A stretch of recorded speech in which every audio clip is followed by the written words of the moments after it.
A'udzubillahi minasyaitonirrajim. Bismillahirrahmanirrahim. Assalamualaikum warahmatullahi wabarakatuh. Innal hamdalillah nahmaduhu wa nasta'inuhu wa nastaghfiruh wa na'udzubillahi min syururi anfusina wa min sayyiati a'malina. May yahdihillahu fala mudhillalah wa may yudlilhu fala hadiyalah. Asyhadu an la ilaha illallah wahdahu la syarikalah wa asyhadu anna Muhammadan abduhu wa rasuluhu la nabiyya ba'dah. Allahumma shalli wa sallim ala hadzal nabiyil karim wa ala alihi wa ashabihi wa man tabi'ahum bi ihsanin ila yaumiddin. Wa qala Allah ta'ala fi kitabihil karim, ya ayyuhallazina amanu taqullaha haqqa tuqatih wa la tamutunna illa wa antum muslimun. Ya Allah adkhilna mudkhala sidqin wa akhrijna mukhraja sidqin wa ja'alna min ladunka sultanan nasira. Ja'al haqqa zahaqal batil innal batila kana zahuqa. Ya ghafur rabbana innana amanna faghfir lana dzunubana wa qina adzabannar. Amma ba'd. Alhamdulillah, segala puji adalah milik Allah, Tuhan semesta alam yang telah menciptakan kita. Dan karena rahmat dari Allah Subhanahu wa taala, kembali kita berjumpa di channel iDream TV dalam program Hikmah, ya, himpunan kisah dan motivasi hidup, di mana insyaallah kita akan sama-sama belajar ya tentang bagaimana meningkatkan kualitas iman dan takwa kita kepada Allah agar kita menjadi pribadi yang semakin tangguh ya di dalam menjalankan agama ini ya, karena agama ini adalah amanah ya, beban dari Allah Subhanahu wa taala. Ya, makanya orang yang sudah baligh disebut mukallaf, orang yang sudah dibebankan agama. Jadi ini yang kemudian kita harus pahami dan kita sadari. Tidak lupa kita baca salawat dan salam. Allahumma shalli ala sayyidina Muhammad wa ala ali sayyidina Muhammad. Assalamualaikum ayuhan nabi wa rahmatullahi wabarakatuh. Semoga Allah terima salawat dan salam yang kita baca dan dilimpahkan ya kepada para nabi dan para rasul, wabil khusus Rasulullah Muhammad sallallahu alaihi wasallam. Dan semoga kita termasuk ke dalam kelompok orang yang akan berbahagia ketika berjumpa dengan Allah nanti di yaumul mahsyar, dijauhkan dari siksa api neraka, dimasukkan ke dalam jannahnya Allah Subhanahu wa taala. Insyaallah ya amin ya rabbal alamin. Sahabat iDream yang dirahmati Allah dimanapun Anda berada ya, di dalam program Hikmah kali ini saya akan mengangkat tema terkait dengan menyempurnakan iman dengan kemuliaan akhlak. Ya. Di dalam Al-Quran ya, di dalam surah Al-Isra, surah yang ke-17 ya, ayat yang ke-84 ya, Allah Subhanahu wa taala berfirman, a'udzubillahi minasyaitonirrajim, kullu ya'malu 'ala syakilatihi farabbukum a'lamu biman huwa ahda'a sabila. Kullu ya'malu 'ala syakilatihi, katakanlah Muhammad kepada umatmu, kullu ya'malu 'ala syakilatihi, ya, setiap orang itu ya, setiap manusia ini ya, setiap muslim dan mukmin itu beramal sesuai dengan pembawaannya masing-masing. Ya. Farabbukum a'lamu biman huwa ahda'a sabila, ya. Maka Tuhanmu lah ya yang paling mengetahui tentang siapa yang mendapatkan hidayah, siapa yang mendapatkan petunjuk atau siapa yang menempuh jalan yang benar. Nah, dalam hal ini sahabat iDream yang dirahmati Allah, ya tentu kita berharap ya bahwa jalan yang kita tempuh ini jalan yang benar yang kemudian mengantarkan kita kepada surganya Allah Subhanahu wa taala. Ya, bahwa kita ingin ya menjadi orang yang mendapatkan ridho Allah Subhanahu wa taala. Ya. Kan itu ya harapan kita. Maka kemudian kita beragama ya. Kita ikuti semua ajaran yang telah diajarkan di dalam agama kita, dengan harapan ya semakin hari kemudian posisi kita semakin baik ya, kalau berbicara rupa wujud semakin sempurna. Ya, semakin lama ya kita beragama seharusnya semakin sempurna, semakin baik. Dan setiap manusia kata Allah Subhanahu wa taala kadarnya ya, kondisinya beda-beda. Ya, jadi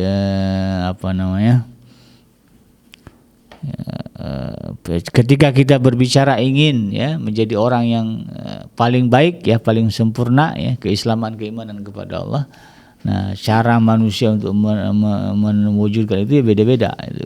Kondisinya beragam.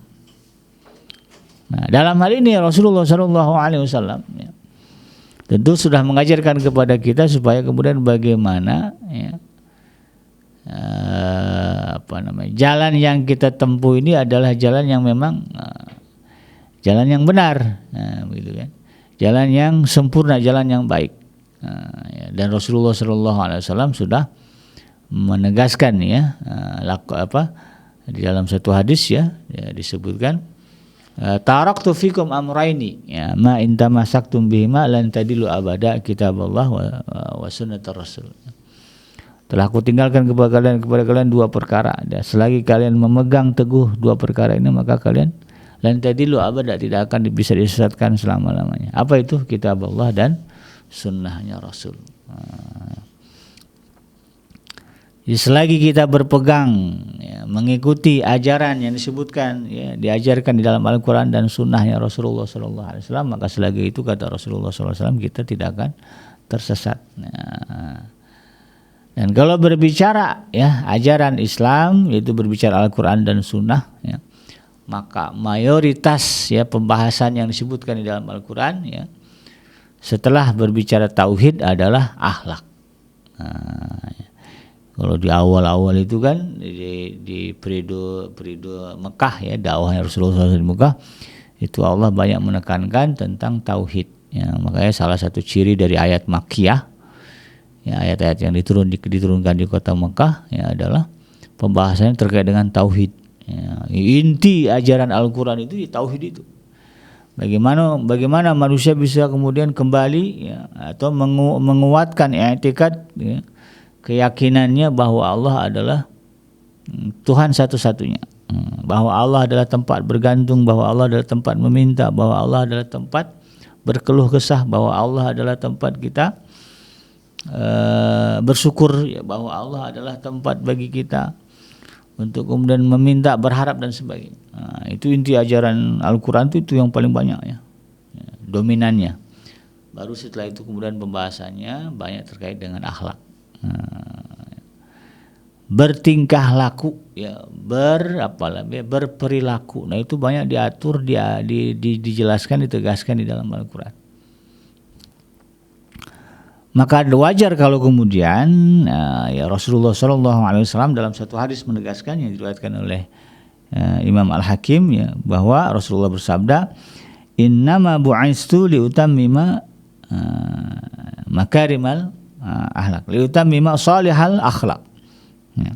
Sesungguhnya aku, kata Rasulullah SAW, diutus oleh Allah Subhanahu wa Ta'ala untuk menyempurnakan akhlak yang baik. Dan dalam surah Al-Qalam kan sudah ditegaskan juga itu ya, wa innaka la'ala khuluqin azim, ya sesungguhnya engkau Muhammad benar-benar berbudi pekerti yang agung.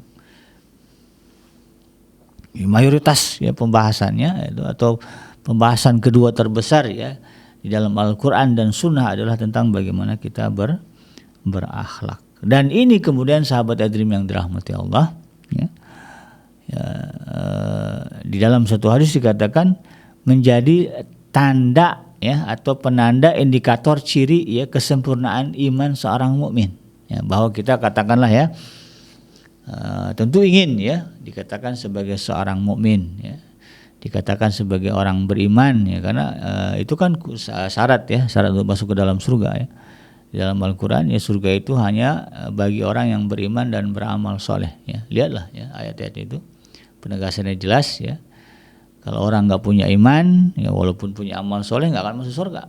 Ya, tapi kalau imannya benar, amal solehnya dikit, ya, masih ada harapan masuk ke dalam surganya Allah. Itu kan. Walaupun pun harus mampir dulu ke neraka, katakanlah begitu kan, karena dosa yang banyak. Tapi tetap dijadikan masuk dalam surga. Makanya Rasulullah mengatakan dalam satu hadis, man qala la ilaha illallah dakhala jannah. Siapa yang mengatakan dalam hidupnya la ilaha illallah, tidak ada Tuhan selain Allah, maka dakhala jannah, pasti akan masuk ke dalam surga. Nah, itu mutlak. Nah, jadi kita ingin ya mendapatkan kesempurnaan iman. Nah, dalam hal ini sahabat hadirin yang dirahmati Allah, Rasulullah SAW menegaskan dalam satu hadis yang diriwayatkan oleh Imam Muslim ya, dan juga Imam Ahmad, Imam Abu Daud, bahkan disebutkan juga di dalam kitab hadisnya Imam At-Tirmizi ya, bahwa Rasulullah SAW pernah mengatakan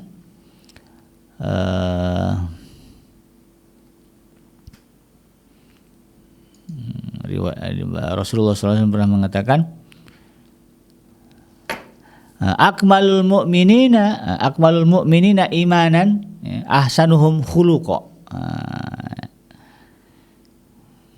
bahwa kata Rasulullah SAW akmalul mu'minin imanan, ya, sesempurna-sempurnanya iman, ya, seseorang mukmin, kata Rasulullah SAW, ahsanuhum khuluqa, adalah dia mereka yang paling baik akhlaknya, yang paling baik tingkah lakunya, yang paling baik perbuatannya. Jadi ini kemudian harus kita pahami dan kita sadari bahwa ada koneksi, ya, yang kuat, keterkaitan yang kuat antara iman yang sempurna dengan akhlak yang mulia. Jadi kalau di dalam peribahasa itu seperti seperti mata uang, ya, dua sisi mata uang, tidak bisa dipisahkan. Kalau orang itu imannya bagus, maka akhlaknya bagus. Kalau orang itu akhlaknya buruk, imannya diragukan. Jadi orang yang beriman sempurna, maka dia akan tampil sebagai orang yang berakhlak sangat mulia. Ya, Rasulullah kan begitu. Siapa yang bisa meragukan bagaimana kuatnya, tingginya keimanan Rasulullah SAW kepada Allah Subhanahu Wa Taala? Kalau bab akhlak Rasulullah luar biasa. Bab iman itu, ya, ditawarin sama orang Mekah ketika itu, Muhammad, ya, kalau kamu mau jadi raja, kita siap mengangkat kamu jadi raja. Kalau kamu mau harta, kita kumpulkan harta kita ini, ya, kita kasih ke kamu semuanya. Kalau kamu mau perempuan, kita carikan perempuan paling cantik di bumi ini, kita serahkan kepada kamu. Tapi kami minta satu, hentikanlah dakwah kamu tentang tauhid itu. Apa kata Rasulullah SAW? Seandainya matahari ditaruh di tangan kanan saya, bulan ditaruh di tangan kiri saya, kata Rasulullah, supaya saya berhenti untuk mengajarkan tauhid, gitu kan? Nah, tidak akan saya terima, ya. Jangankan harta, matahari, kata Rasulullah, taruh di kanan.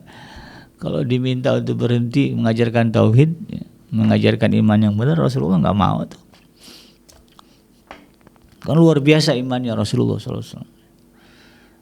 Dan satu sisi, ya, kita lihat bagaimana mulianya akhlak Rasulullah SAW. Jadi nggak bisa dipisah, ya, bagaimana Rasulullah bertingkah laku, ya, berakhlak dengan orang di sekitarnya, dengan anaknya maupun anak orang lain, ya, dengan istrinya maupun dengan perempuan mukmin yang lain. Kelihatan, ya, bagaimana akhlaknya Rasulullah. Bagaimana dengan orang yang sebaya, bagaimana dengan orang yang lebih muda, bagaimana dengan orang yang lebih tua. Luar biasa, ya.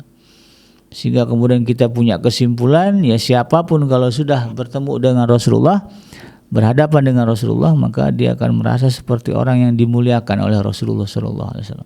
Siapapun dia. Dulu ada nama, ya, ada seorang warga Madinah, ya, yang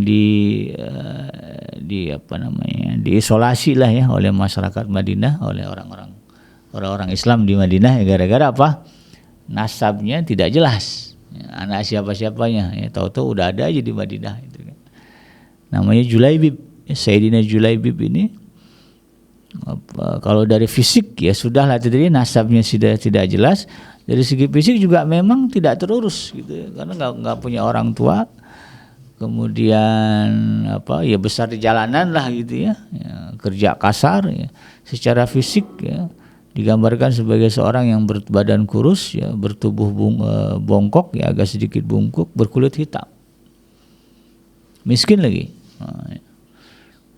Itu kan sehingga masyarakat Madinah ketika itu banyak yang mengisolasi dia, ya, mengkucilkan, nggak dipandang. Tapi ketika Rasulullah SAW datang ke Madinah, Sayyidina Julaibib jadi orang yang paling terdepan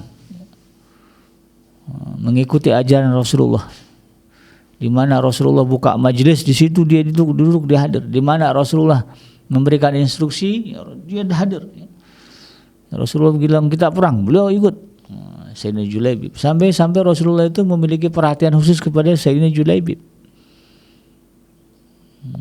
Ya. Rasulullah sayang sama beliau dengan Sayyidina Julaibib ini. Sehingga kemudian ya Rasulullah mencarikannya jodoh. Bayangkan ya.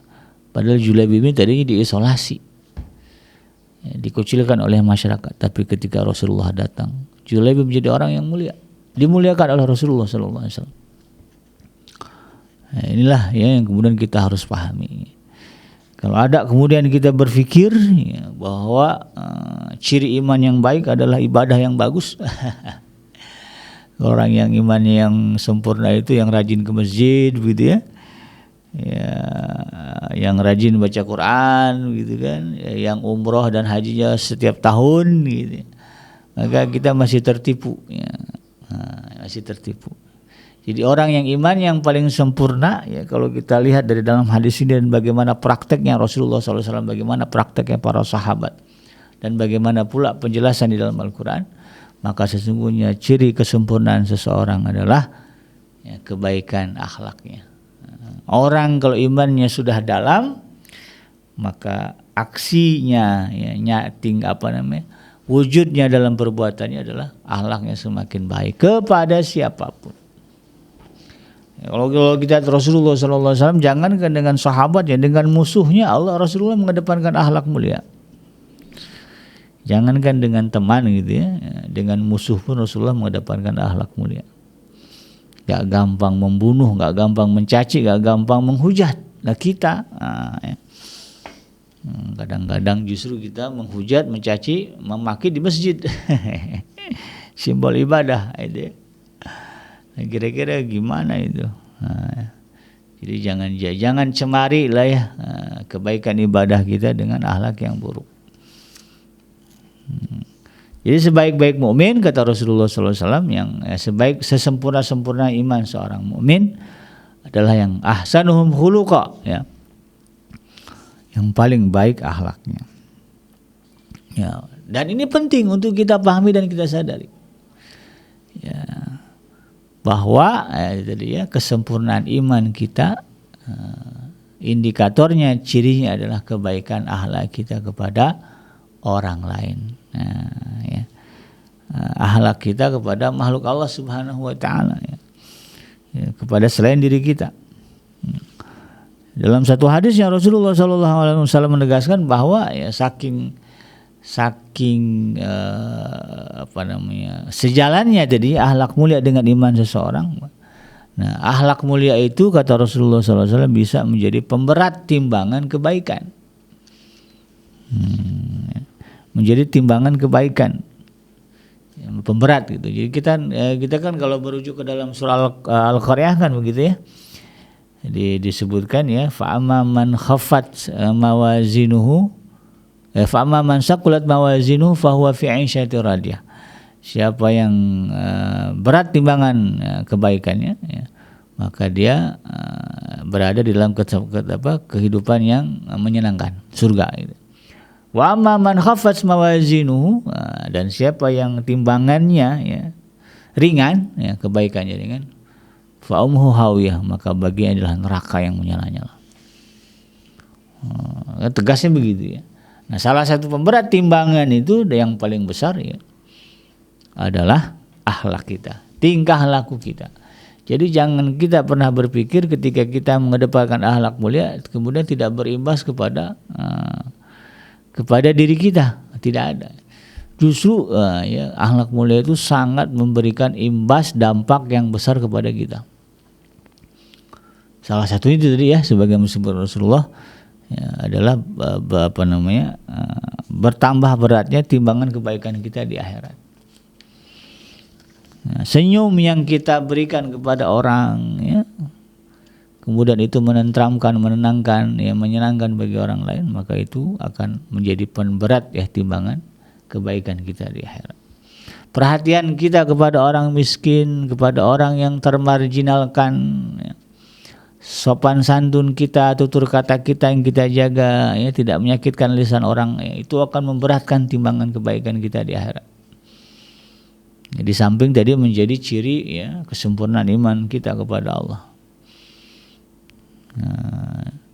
Nah, ini yang kemudian kita harus pahami. Dan karena itu kemudian ya kalau kita rujuk lagi dalam Al-Quran, misalnya dalam surah Ali Imran ya, surah Ali Imran ayat yang ke-133 dan ayat 134, bahwa Allah Subhanahu wa taala menjanjikan surga yang luasnya seluas langit dan bumi. Ya, wasari'u ila magfiratin mir rabbikum ya wa jannatin 'arduhas samawati wal ardu 'iddat lil muttaqin. Bahwa Allah ya memerintahkan agar kita bersegera menuju kepada ampunan Allah dan kepada surga yang luasnya seluas langit dan bumi yang dijanjikan bagi orang yang bertakwa. Siapa itu orang bertakwa? Nah, ini kalau kita runut ayat yang ke-134-nya, ini berbicaranya akhlak, kemuliaan akhlak. Alladzina yunfikuna fis sarra'i wad dharra. Ya, orang yang mendapatkan surga itu ya, yang disebut sebagai orang muttaqin itu adalah dia yang suka membelanjakan hartanya di jalan Allah fi sarra'i wad dharra, baik dalam keadaan lapang maupun dalam keadaan sempit. Gak kikir. Nah, ya. Mau lagi ada duit gak ada duit, dia mah royal, dia mah baik ya. Dia mah suka sedekah ya. Nah, ya. Kemudian apa? Wal kaziminal ghaidha. Dan menahan amarah. Jadi gak gampang marah orangnya. Orangnya nggak pendek sumbu, ya nggak panas baran ya kalau kata. Jadi orangnya ya, emosinya stabil. Ini kan orang yang disenengin orang ya. Coba kita bergaul sama orang yang pendek sumbu ya, apalagi ya, yang gampang terpancing emosi ya, yang gampang nyamber ya, gitu ya. Nggak enak gitu ya. Bercanda dikit marah, susah gitu kan. Tapi kalau kita ketemu orang yang rileks aja gitu ya, padahal udah bercandanya kelewatan, tapi nyantai aja dia, kita senang. Nah, harusnya kita juga gitu sama orang gitu kan. Nah, di luar tadi ya bercanda-canda itu kan dia ada aturannya. Tapi sebaik-baik kita adalah ya, kalau bab akhlak ya wal kaziminal ghaidh, yang mampu menahan emosi, menahan amarah, emosinya stabil. Apalagi dengan keluarga lebih berhak lagi. Kadang ada orang ya bisa nahan marah di luar rumah, tapi dengan anak, dengan istri kasar ya. Main tangan ya, KDRT. Banyak kasusnya begitu ya. Orang-orang yang beraninya sama anak sama istri kasarnya gitu ya. Sama orang di luar rumah, sama bos di kantor gak berani main kasar. Nah, pulang ke rumah istri anak jadi lampiasan. Nah, ini gak benar ya. Bukan orang yang bertakwa, bukan orang yang dijanjikan masuk ke dalam surga. Orang yang dijanjikan masuk ke dalam surga, ini kata Allah di sini adalah salah satu ciri utamanya wal kaziminal ghaidha ya, mampu menahan emosi. Wal afina 'anil nas, pemaaf. Wallahu yuhibbul muhsinin, dan Allah suka orang yang berbuat baik. Jadi kalau kita lihat ayat ini sahabat Adrim, bahwa Allah menjanjikan surga dan ampunan yang besar kepada manusia ya. Ya, surga itu luasnya seluas langit dan bumi. Allah janjikan kepada siapa? Bukan kepada, nggak disebutkan di sini ya, kepada orang yang sholatnya, sholat tahajudnya gitu kan, atau kepada orang yang hafalan Qur'annya gitu kan, tidak. Tapi Allah sendiri kepada mereka yang tidak kikir, kepada mereka yang mau, yang bisa menahan amarah, kepada mereka yang menjadi pemaaf, kepada orang lain. Itu kan luar biasa. Nah, ini menggambarkan betapa bahwa memang ya, akhlak mulia itu pahalanya gede. Nah, menjadi orang yang baik itu kemudian akan memberatkan timbangan kebaikan kita di akhirat. Namanya juga orang baik, maka timbangan kebaikannya berat. Nah, ini harus kita pahami dan kita sadari. Dan bahkan dalam satu hadis Rasulullah mengatakan ya, bahwa orang yang paling dekat dengan Rasulullah SAW nanti di yaumul mahsyar adalah orang yang paling baik akhlaknya. Ya, dalam satu hadis yang diriwayatkan oleh Imam Ahmad dan Imam Abu Daud ya, sesungguhnya orang yang paling aku sukai dan paling dekat dengan aku, kata Rasulullah, di tempat duduknya pada hari kiamat adalah orang yang paling baik akhlaknya di antara kalian. Ya, bagaimana kalau kita lihat para sahabat, mereka betul-betul berusaha menjiplak ya, meniru akhlaknya Rasulullah SAW. Bahkan Sayyidina Abu Bakar As-Siddiq ketika Rasulullah SAW wafat, Lalu kemudian selang berapa waktu kemudian beliau bertanya kepada putrinya Sayyidah Aisyah, ya. Wahai Aisyah, ada enggak ya amalan-amalan, ya, perbuatan-perbuatan Rasulullah kepada orang lain yang belum ya ayah lakukan? Nah, gitu. Kata Sayyidah Aisyah, sudah hampir semuanya lah, kecuali satu. Apa itu? Bahwa Rasulullah selalu pergi ke pasar, di pojok sana itu ada pengemis, ya, buta Yahudi. Nah, itu Rasulullah biasa ngasih makan dia, nyuapin dia. Dicari itu sama Sayyidina Abu Bakar sampai ketemu. Bayangkan, saking inginnya beliau ya menjiplak ya bagaimana akhlaknya Rasulullah SAW. Sayyidina Ibnu Umar, ya, putra dari Khalifah, ya, Amirul Mukminin Umar Ibn Khattab, ya, yaitu Abdullah bin Umar, ya, atau Ibnu Umar, ya. Itu beliau, ya, saking pengennya menjiplak meniru Rasulullah SAW kalau beliau safar, ya, pergi berjalan gitu, ya, ke satu daerah, dan ketika beliau ingat, ya, misalnya melewati satu daerah, di situ dia pernah safar dengan Rasulullah, maka dia akan mengikuti, ya, dia akan berhenti di mana di tempat di mana dia pernah Rasulullah berhenti pernah di situ. Ya, dalam satu ketika, ya, Sayyidina Ibnu Umar ini dalam safar, ya, bersama dengan sahabat, ya, yang lain. Kemudian berhenti di satu tempat, dilihat, ya, sahabat ini melihat untanya Sayyidina Ibnu Umar ini berputar dulu, ya, kayak keliling sebentar, ya, berapa putaran, lalu kemudian baru diam. Kemudian sahabat itu nanya, wahai Ibnu Umar, ya, kenapa begitu, ya? Kan bisa langsung berhenti aja. Kenapa kok ada acara muter dulu atau onta? Kata Sayyidina Ibnu Umar, tahu nggak kamu dulu? Saya pernah safar dengan Rasulullah, ya, dulu dan singgah di sini. Dan saya lihat untanya Rasulullah tuh muter dulu beberapa putaran, lalu kemudian baru dia diam duduk. Maka saya ingin melakukan itu juga. Sampai begitu. Ya. Luar biasa, gitu. Bagaimana sahabat Rasulullah SAW berusaha meniru, menjiplak. Karena janjinya nggak main-main. Bahwa nanti di yaumul mahsyar, di hari kiamat, ya, ketika manusia dibangkitkan, maka dia akan berada, ya, di sekeliling Rasulullah SAW. Ya jelas, ya, masuk surga lah itu kan. Ya, bahkan Rasulullah mengatakan bahwa orang yang paling dicintai oleh Rasulullah SAW, ya, adalah orang yang paling baik akhlaknya. Ya, disebutkan dalam satu hadis yang diriwayatkan oleh Imam Bukhari, ya, kata Rasulullah SAW, "Anna min ahabbikum ilayya ahsanukum akhlaqa." Ya, sesungguhnya yang paling kucintai di antara kalian, kata Rasulullah SAW kepada para sahabatnya, itu tentu kepada kita umatnya lah, begitu, ya. Ya, anna min ahabbikum ilayya, ya, sesungguhnya orang yang paling kucintai di antara kalian adalah ahsanukum akhlaqa, yaitu mereka yang paling baik akhlaknya. Bahkan dalam satu hadis diriwayatkan oleh Imam Al-Hakim, ya, orang yang paling dicintai oleh Allah adalah yang paling baik akhlaknya. Imannya benar, kemudian akhlaknya baik. Maka derajatnya, ya, ketinggian derajatnya, wah, itu tidak diragukan lagi. Iman bagus, akhlak kurang bagus, ya, masih di bawah itu. Tapi iman bagus, ya, akhlak bagus, maka kemudian derajatnya semakin tinggi, semakin dekat dengan Allah Subhanahu wa taala. Karena itu kemudian, ya, dalam hal ini kita harus berjuang agar kita bisa ya, mengedepankan akhlak mulia dalam tingkah laku kita sehari-hari, ya. Enggak di rumah, enggak di kantor, enggak di jalan, enggak di mana-mana, enggak di pasar. Pokoknya kita kedepankan akhlak mulia, ya. Di mana aja, ya. Dalam bahasa hadisnya, ittaqullaha haitsuma kunta. Bertakwalah kepada Allah dimanapun kalian berada. Ya, takwa di sini apa? Kita mengedepankan akhlak mulia. Di rumah kita menjadi orang yang disukai, dicintai oleh anak-anak kita karena kemuliaan akhlak kita. Kemudian di tempat kerja juga begitu, ya, di pasar tempat kita belanja disukai oleh mereka, ya.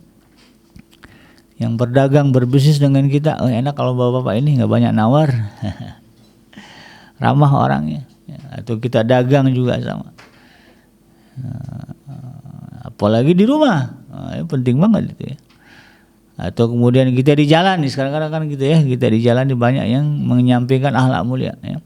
Gampang aja mencet klakson gitu ya, tanten ya. Padahal itu kan bikin kaget gitu kan. Gampang aja kemudian mencaci, memaki, gampang aja kemudian menyelip gitu ya. Orang udah antri capek-capek, lama-lama ya main selak aja gitu. Lawan arus dan sebagainya. Itu jauh dari akhlak mulia ya. Melawan arah dan sebagainya. Kalau ada Nabi itu, Nabi nggak suka itu. Nah, ya. Ya, di jalan tuh kita kedepankan akhlak mulia, kita taati aturan lalu lintas ya, supaya sama-sama enak ya. Jangan mau enak sendiri. Orang yang mau enak sendiri ini bukan orang yang berakhlak mulia. Ya. Rasulullah SAW itu kalau berbicara akhlaknya begitu. Rasulullah itu maunya ya kalau enak sama-sama enak, nggak enak ya sama-sama nggak enak. Ya, susah senang dipikul bersama. Nah, ini kadang-kadang kan orang modelnya mau senang sendiri, mau cepat duluan ya, mau cepat sendiri ya. Udah jelas macet ya, lawan arus ya, bikin macet tambah parah. Nah, ini yang kemudian kita harus paham ya. Nah, karena itu kemudian ya akhlak-akhlak ini harus kita jaga ya. Kita pastikan kita ya, melakukan kebaikan ya di dalam masalah akhlak. Ya, apa sumbernya? Ya Al-Qur'an ya. Apa yang disebutkan dalam Al-Qur'an kita jalankan. Itulah cara kita berakhlak. Ya, kemudian apa yang disebutkan di dalam hadis kita jalankan. Nah, kemudian apa yang menjadi aturan ya di dalam masyarakat kita kalau tidak bertentangan dengan syariat itu juga bagian dari akhlak. Kan nggak ada dalam Al-Quran aturan tentang lampu merah ya berlalu lintas, tapi itu kan ditetapkan ya oleh masyarakat kita, oleh negara kita. Itu kalau kita patuhi bagian dari akhlak mulia juga ya, disebutnya akhlak amiyah ya. Ya sumbernya ajaran selain ajaran Islam ya. Nah, kalau kemudian kita di situ jalankan dengan kebaikan-kebaikan, maka kita menjadi orang yang berakhlak mulia. Ya. Nah, kalau berbicara akhlak, ya, akhlak itu tidak hanya kepada manusia. Ya. Ada akhlak kepada Allah, ya, ada akhlak kepada Kitabullah, ada akhlak terhadap Rasulullah, ada akhlak kepada sesama Muslim, ada akhlak kepada sesama manusia, ada akhlak kepada tetangga, ada akhlak terhadap orang yang kafir juga kita ada akhlaknya. Ada akhlak terhadap orang tua, ya, anggota keluarga, ya, akhlak terhadap diri sendiri dan akhlak terhadap alam. Dan itu dicontohkan oleh Rasulullah. Bagaimana Rasulullah betapa berakhlaknya kepada Allah Subhanahu Wa Taala. Rasulullah itu nggak gampang minta, ya, nggak gampang apa. Ya kalau berbicara makbulnya doa Rasulullah, ya, gampang banget Rasulullah kalau bicara dakwah ya, kalau maunya instan gitu kan. Ya, ngapain mesti perang Rasulullah? Ya, kenapa mesti kalah? Ya, ini kan dalam perang Uhud kan Rasulullah kalah ya dan orang muslimin itu. Kok bisa kalah gitu kan? Ini karena Rasulullah ya adalah manusia yang paling beradab ya, berakhlak kepada Allah Subhanahu Wa Taala. Semuanya based on bagaimana ya, kemuliaan ya akhlak beliau ya. Maka ketika Allah puji ya akhlaknya Rasulullah itu ya memang kenyataannya begitu. Nah, ini yang kemudian kita contoh dari Rasulullah SAW. Itulah sahabat Edrim ya, mudah-mudahan bermanfaat, yang mudah-mudahan datangnya dari Allah Subhanahu Wa Taala. Yang salah semata-mata dari kealfaan dan kesilapan saya pribadi ya, saya bikin pamit undur. Hasbiyallahu la ilaha illahu alaihi tawakkaltu wa huwa rabbul arsyil azim. Subhanaka Allahumma rabbana wa bihamdika asyhadu an la ilaha illa anta astaghfiruka wa atubu ilaik. Walhamdulillahi rabbil alamin. Wassalamualaikum warahmatullahi wabarakatuh.